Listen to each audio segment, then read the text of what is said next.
This is Cars Yeah, where you'll enjoy interviews with inspiring automotive enthusiasts. Mark Green is here to provide you with a fuel injection of automotive inspiration. So get in, sit down, buckle up, and get ready for a wild ride here on Cars Yeah.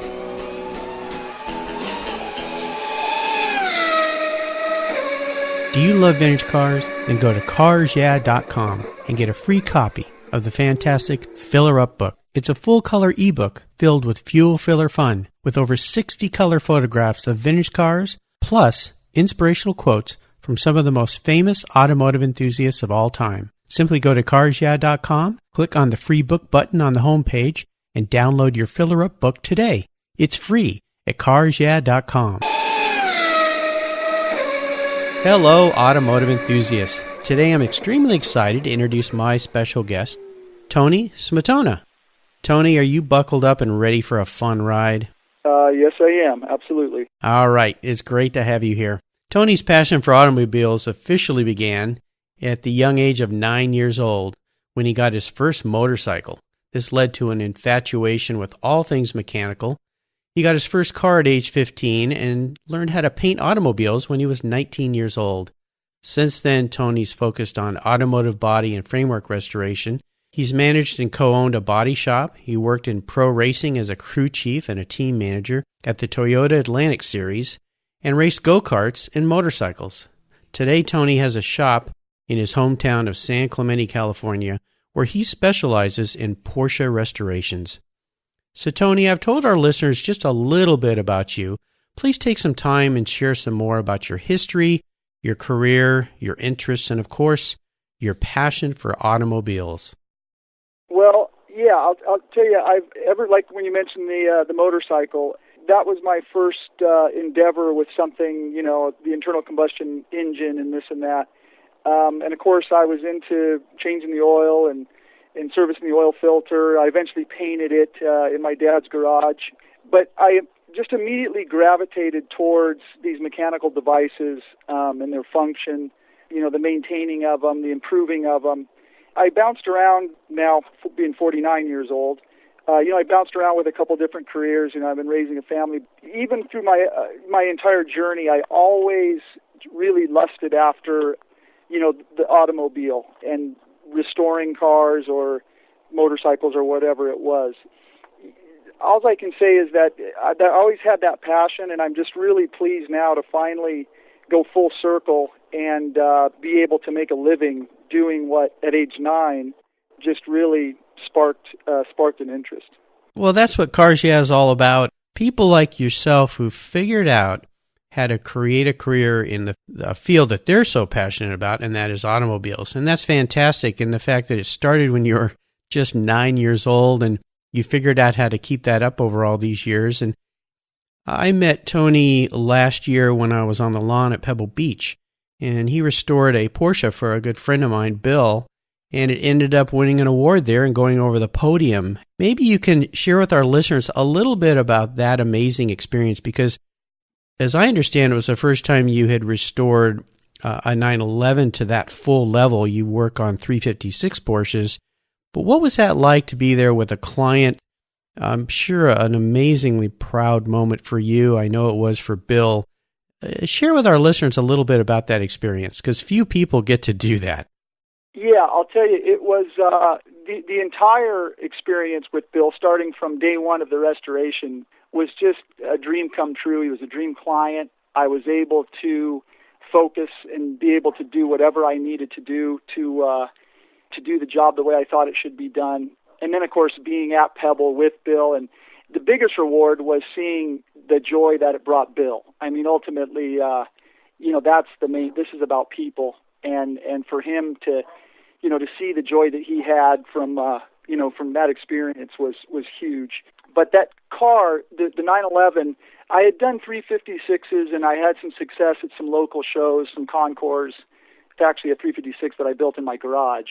Mm-hmm. But when we started Bill's car, I suggested to Bill that I would really like to do a restoration that really represented what Porsche did. And they were building production cars. I mean, I honestly believe that at some levels, the show cars are not exactly what production cars are. And I know I built show cars and had success with them, but it was great to have, success with a car that we built not as a show car, but as a car that really represented what the factory did. And I'm talking about is, overspray, imperfections, the way that some of the caulking is applied, that kind of thing. Sure. Anyways, yeah, that, like I say, it was a dream come true for sure. And that was a 73 Carrera RS, right? Correct. Yeah. Yeah. Well, it just turned out fantastic, and I could tell by the glow on Bill's face. He's a rather stoic person, but he was just over the top that day.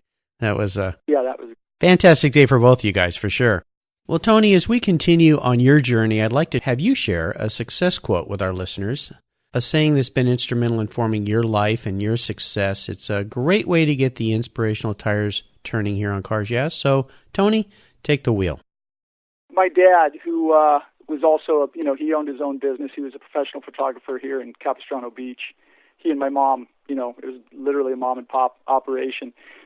He had a saying, and it was, there's no help like self-help because it's always there when you need it. And I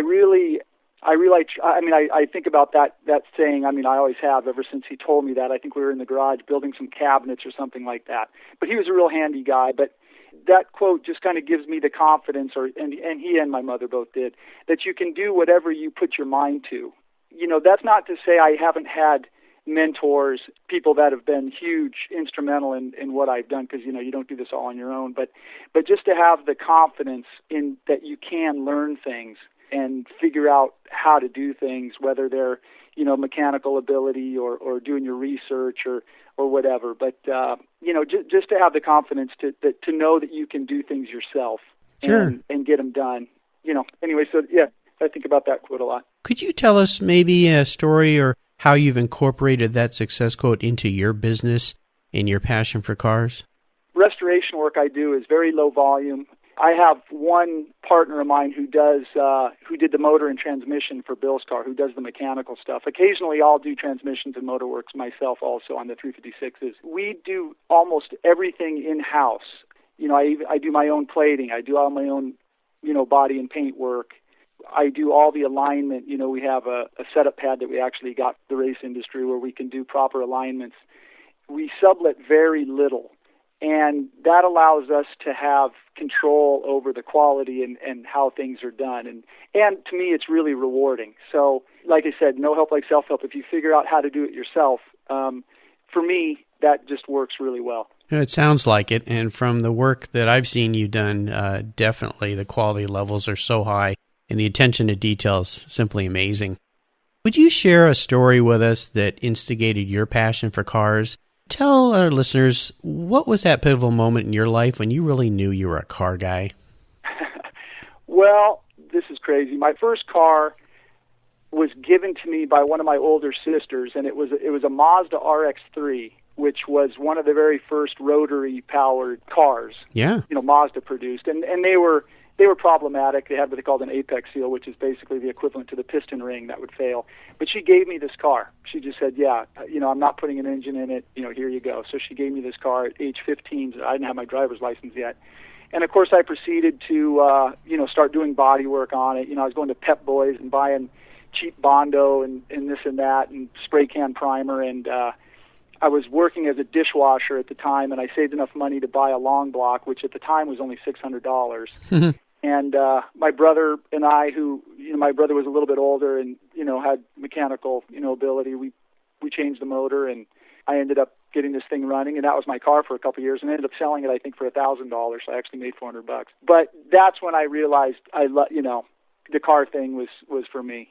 Sure. But it started, like I said, before I even was old enough to drive a car. Of course, it was a project car. I always had the diamond in the rough. I just have always gravitated toward that kind of thing, like, hey, that car could be really nice, just that kind of looking at something and visualizing what it could be and turning it into that. The proverbial barn find. Yeah, kind of. That we all dream about. Finding that dream car sitting there with a chicken on the top and just seeing what it could be. Well, Tony, what I'd like to do now is take a look at some of the roads you've driven down and really crawl under the hood and get our hands a little dirty. Would you share a huge challenge or even a great failure you faced in your career that really pushed you to a breaking point? And more importantly, share with us how you overcame that situation and what you learned from it. Well, I'll tell you that, like you had mentioned earlier, I was involved in professional racing for about 7 years. During that time, it was the 2002 season, I believe, going into that season of the Atlantic Series, which was basically, for those that don't know, that was a support series for IndyCar.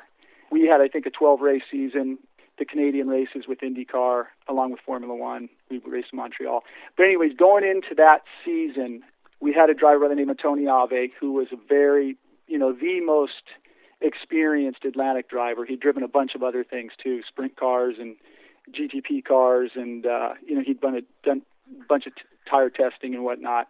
During the off season, we were expected to prepare the car, and Atlantic is a fairly small. We don't have big teams. We had an engineer, a crew chief, a second mechanic, and then kind of a gopher guy. That season, we were expected to do very well with Tony. The team owner, Bill Fickling from P1 Racing, that was the name of the team. They were based out of San Clemente here, hired David Bruns. And anybody who is familiar with the Swift race cars, which would be a DB1, DB2, David Bruns was the designer of those cars. In fact, he designed the Swift Indy car that Newman Haas campaigned with Michael Andretti. But he became the engineer. And in the beginning of that off season, he handed us a job list of what we needed to do to prepare the car for Long Beach, I think, was our opener. I looked at the job list and I just thought, this can't be done. I mean, they were, I could go into details, but it was just the most intense, job list of just the most minute little details. It was a spec series, so you really need to exploit the details that you could, or the areas of the car that you could. So gasketing all the aerodynamic under tray, making trick CV joints, blah, blah, blah.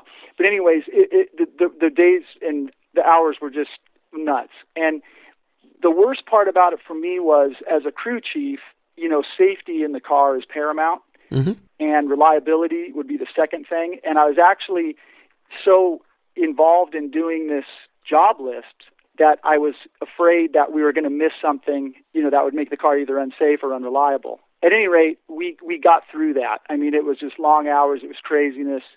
The upside to it is we went to the second race of the season, which is at Nazareth, Pennsylvania. It's an oval. And we sat on the pole. We led every lap, and we ended up winning the race. Oh, right. P1 had been on a seven-year dry spell. They had won the championship in the early 90s with Mark Dismore. And we were always in, I think we had finished fourth the year before my driver did, Rocky Moran Jr.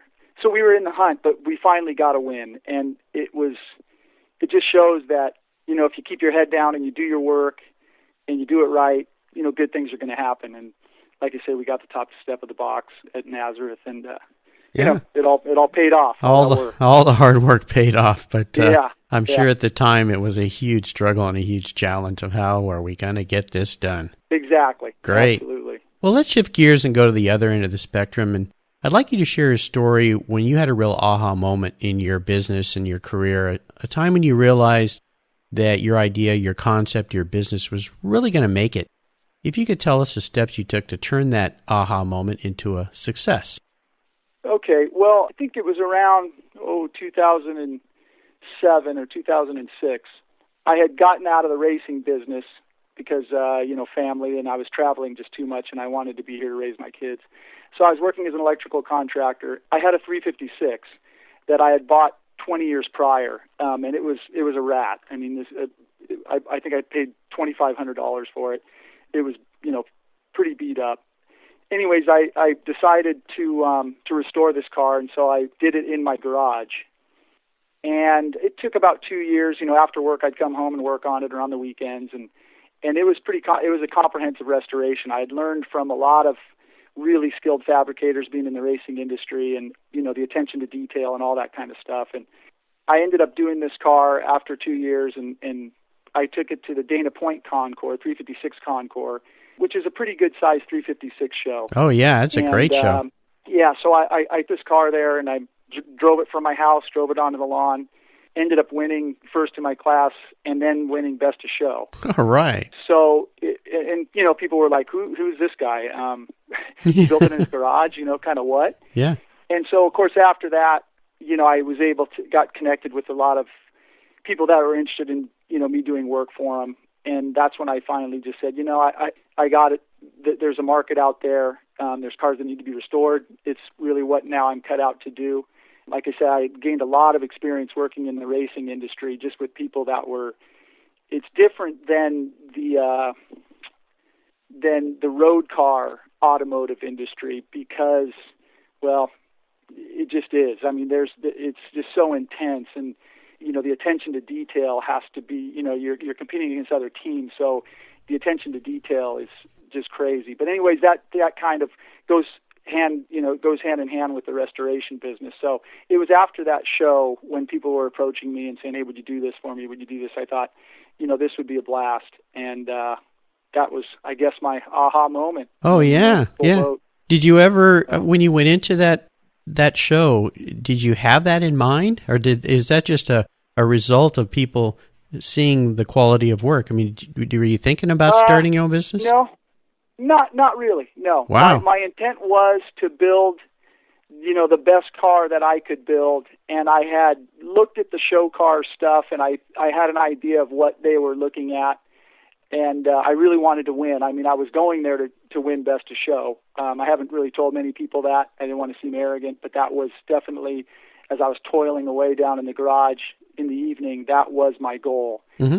So, but the business thing, I was just, to be honest, Mark, just following my passion, and yeah. I guess that's the point. If and I think if you follow what your heart tells you to do and you work really hard at it, then good things are going to happen. And but it was never a plan. It just kind of led to that. Well, so a fantastic story. Yeah, very fortunate, but the hard work paid off. That's what it always comes back to, is the hard work. So that's great. Absolutely. Well, maybe you've already answered this next question, but what was your really first special car? Maybe you could share a couple memories you had with that vehicle. Yeah, I would have to say, Mark, it was probably that 356. That's the first one where I really had, kind of the ability to do a proper restoration. I had a couple bucks in the bank, time to do it right. Like I say, I kind of had the attention to detail ingrained in my head after the stint doing the Pro Atlantic stuff. And so that car, I would have to say, was really a special car. Sure.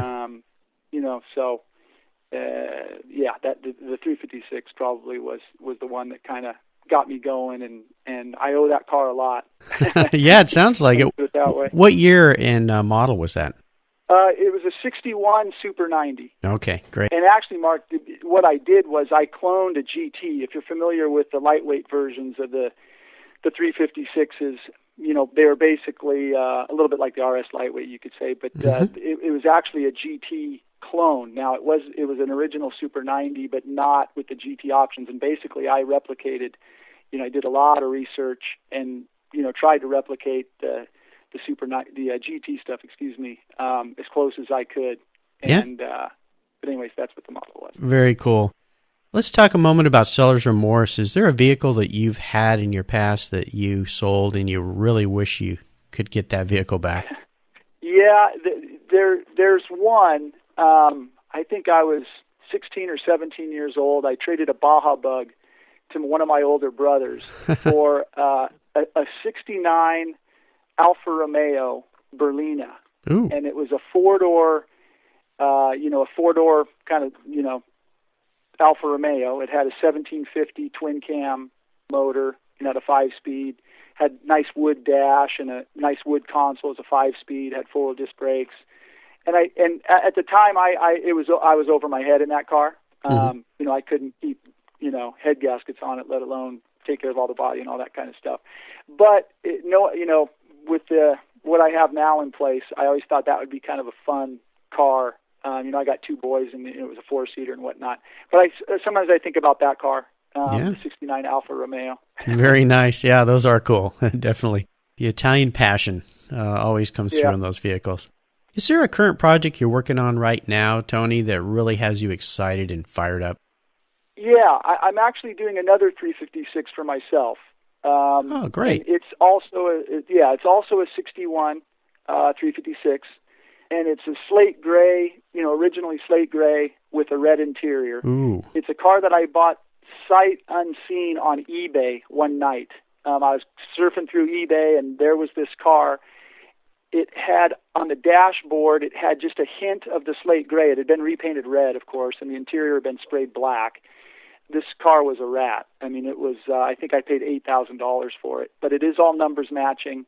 And like I say, the fact that it was slate gray with the red interior, I now have that car. It's on the rotisserie. A lot of the metal work is done.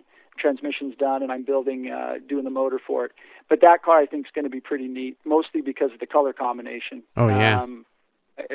I think that's going to be a neat car. So I'm really excited about that one. Oh, it sounds like it. I look forward to seeing that. I love the monochromatic colors on some of those 356s. Yeah. The slate gray and the stone gray, and those are just some wonderful colors. That's great. So, Tony, this is a fun part of our discussion. I call it the last lap.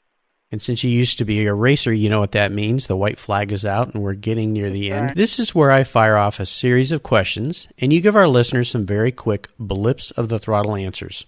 Are you ready to go? Yep. Okay. What is the best automotive advice you've ever received? No info is better than bad info. I like that. That's a first. I like that. That's a great one. Would you share one of your personal habits that you believe contributes to your success? Being systematic, having habits. I'm very systematic in how I do day-to-day things where they become sort of no thought is required. And I'm talking about how I get ready in the morning, where I put my glasses, where I put my keys when I get to work, or my cell phone. Everything's done in a certain order every day. And I think that allows you to, when you get thrown a curveball, you have some room left to deal with those kind of challenges. But just try to be systematic and keep the easy things easy. Yeah. Don't waste time. Where did I put my phone, or where did I put my keys? Have a system. So when challenges do arise, you're ready to deal with them, I think. Yeah, absolutely. And I'm guessing that some of those systems, procedures, thought processes comes from your days of racing, because you've got to know where to reach. Absolutely. You've got to know during a race where to reach and find that right wrench to make that correction. Exactly. Or build a car when you've got an all-nighter and you've got to fix that engine and get it ready for the race the next day. Right. Yeah, perfect. Yep. That's great. Good job. Is there a book that you've recently read that you could share with our listeners that you really enjoyed? I'll tell you, I've had the book forever. It's not a recent book, but one that I'll thumb through, once or twice a month. I'll look at this thing. It was written by Carol Smith. It's called Prepare to Win. It's basically kind of a race car preparation handbook. And he goes into, like light fabrication, plumbing, some aerodynamic stuff, but real world, just stuff, how threaded fasteners work and all that kind of stuff. But I have, and obviously I've had this book since when I first started out in racing as a second mechanic. I had all his books, because he went on to write Engineer to Win, Drive to Win, which Michael Schumacher had a lot of stuff to do with. Prepare to Win. It's an old, I don't know if it's still in print or not, but it was written by Carol Smith and contributed. Willie Opliger was another, I think he's mentioned in that book. He's a guy that I worked with at P1, but that's a book that I'll look at just if I need to, if I'm fabbing up some metal, and he's just got real good stuff in there for somebody that's sort of mechanically minded. Sounds like a great resource. Speaking of resources, is there one that you are really fond of? Maybe it's a website you go to frequently, a supplier, or something you could share with our listeners? Yeah, I don't go on to the internet that much, to be honest. I use it for trying to look for original photos and that kind of stuff. I really get into the research of how the cars were produced, at the factory. Mm-hmm. Sometimes if you start looking at too many restored cars, things get lost in the details. So I really try to just look at factory photographs and try to follow their protocols when doing the restorations. So that I'm all over the place when it comes on to the internet. Yeah. Type stuff. There's not really one thing I go to necessarily. We'll just say Google. Yeah, exactly. Yeah, Google, Yahoo. Do you have any interesting hobbies outside of your passion for cars? Yeah, I mean, I used to race go-karts. I raced dirt bikes for quite a bit, for quite a while, and still do ride. I like motocross. I guess that's still kind of an automotive thing. I'm currently raising 2 boys. My family obviously is the number one. That's bigger than all this stuff. And we recently just got a boat, so we've been working on that. And the boys like to fish and dive. Oh, great! So we're kind of busy. Yeah, we're busy. yeah, and you're down there in San Clemente by the ocean, so that's great to have that lifestyle. And I know Tony mentioned to me just before this interview he just come in from spending a morning on a paddleboard out in the water. So sounds like being around the water is a big part of your life. Yeah, absolutely. Yep. Well, I'll remind our listeners that you can find links to these resources that Tony has shared with us at carsyeah.com/Tony Smetona, and his last name is Smetona. If you just type Tony into the search bar, his show notes page will pop right up. All right, we're up to the checkered flag now, Tony, and you know what that means. We're nearing the end of the race. This last question can be a real doozy. If you could only have one collector car in your garage and something that you couldn't sell to buy a bunch of other cars with, and money is no object, what would it be and why? Yeah, that's a tough question. There's a lot of cars out there. Yeah. A car that I've always liked, and this goes back to when they were first introduced and I wasn't even old enough to drive a car, is a Ferrari Dino. I've always just liked the style of those. I like the fact that they're reasonably compact, the mid-engine design, the cockpit. I've never driven in one. I've never driven one, obviously. But I've always just thought, man, that is a timeless style, and it's something that I remember as a kid seeing them when they were new, and just thinking, oh my gosh, there's a Ferrari right there. Oh, and so yeah. I've always liked the Dinos. I just think that would be a fantastic car to own. Yeah, it would not be, like I say, something that I could own forever. Well, when I was a kid, I had a car detailing business, and one of my customers had a Ferrari Dino that actually was originally owned by Cher, the singer. And it was metallic purple, and it had a plaque on the dash that said, "This car built by Enzo Ferrari for Cher." And I used to ride my bike down to Mission Beach and get in Sam's car, and he let me drive it back to my house, and I'd spend the day detailing that thing. And those cars have always held a special place in my heart, too. They're just spectacular. Nice. And unfortunately, their prices just of recent year is just out of reach. But the design and the shape, they were just kind of the unloved Ferrari for so many years for whatever reason. Probably because they never had the word Ferrari on them. Yeah. They are special cars, aren't they? They're great. Well, Tony, you've taken us on a great ride today, and I want to thank you for sharing your stories with our listeners. If you could give them one parting piece of guidance before you drive off into the sunset in that Dino, and then we'll say goodbye. Okay, well, my advice to anybody out there doing this, or any just life in general, whether it's in the automotive industry or not, is to first and foremost follow your passion. Follow your heart. I was never one to chase dollars. If you do something that you're passionate about and you apply yourself, you work hard, then success, whether it's monetary or not, is going to follow. And there's things I may have done differently to make more money, but like I said, I never chased dollars, and I couldn't be happier. I wouldn't change one thing. So I think just figure out what it is that you love, apply yourself, work hard, treat people like you'd want them to treat you, be straight up.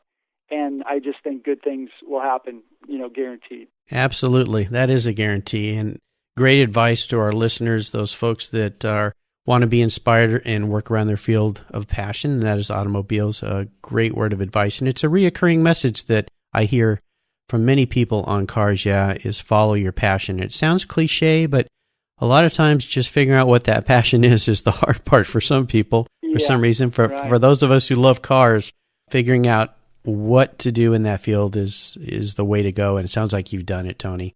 I want to thank you for being so generous with your time today and and your expertise and sharing your stories with our listeners.